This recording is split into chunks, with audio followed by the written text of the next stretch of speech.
Tips penting saat pitching. Apa sih artinya pitching? Mungkin beberapa dari Anda sering mendengar kata pitching dan penasaran artinya. Sebagian dari Anda mungkin tertarik dengan video ini karena sering mengalami kesulitan atau belum menemukan cara yang efektif saat pitching. Nah, mari kita simak jawabannya langsung di video ini. Dan ingat, subscribe dan like video ini ya.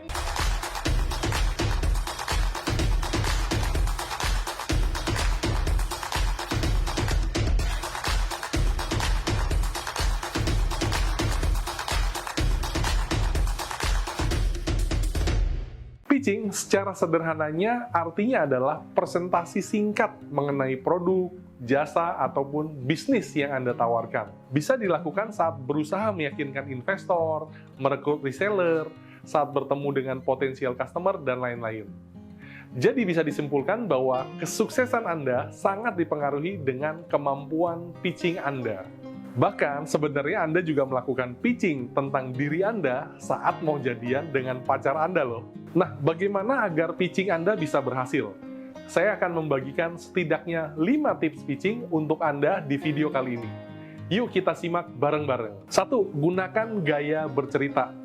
Bercerita atau storytelling merupakan budaya sejak nenek moyang kita dalam mengajarkan banyak hal dari zaman dahulu kala hingga sekarang.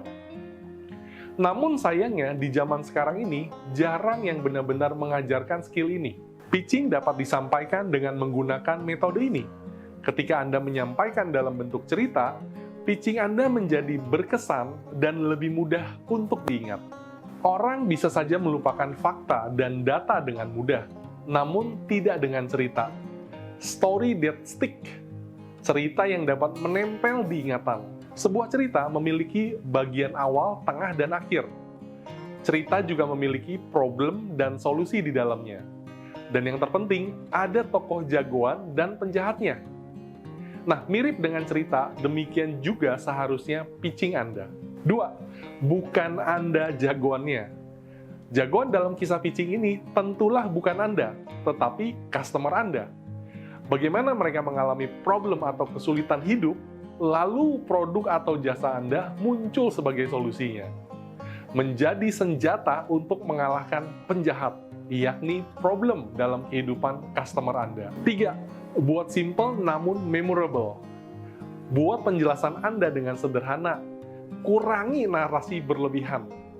Cukup berfokus pada ambang. Apa manfaatnya bagi customer. Jika ada poin-poin yang akan disampaikan, pastikan maksimal hanya 3 poin agar tetap mudah diingat. 4. Practice make permanent. Latihan dan praktek yang rutin membuat pitching Anda semakin nyaman dibawakan dan tentunya akan lebih enak didengar oleh calon customer. Cara yang terbaik untuk menguasai pitching Anda adalah dengan mempraktekannya sering-sering ke siapapun itu. Baik dengan praktek di depan cermin, terhadap orang yang bahkan terlihat tidak potensial, hingga yang high profile sekalipun. Kenapa? Karena tujuannya adalah untuk menguasai materi pitching Anda secepatnya. Selain itu, siapa yang tahu dalam prosesnya, pitching Anda bisa juga loh membuahkan hasil yang baik untuk Anda. 5. Persiapan yang baik adalah 50% dari kesuksesan. Terakhir, yang juga bisa menjadi kunci keberhasilan pitching Anda ataupun sebaliknya adalah persiapan.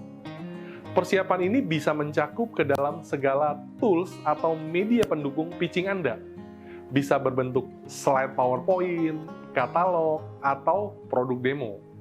Maupun persiapan dari diri Anda sendiri. Seperti kesehatan fisik, pakaian, pikiran, dan hati yang tenang.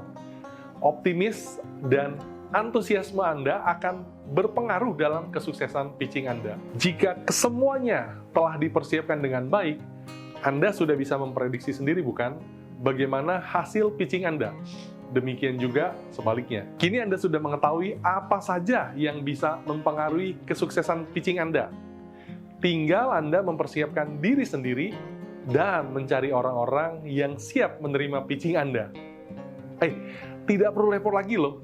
Cukup hadiri secara rutin iCommunity Business Matching yang diadakan khusus untuk member iCommunity. Segera bergabung bersama dan saya tunggu pitching Anda di iCommunity Business Matching segera. Bersama saya Paulus, ingat selalu share network, grow network. Salam inovasi.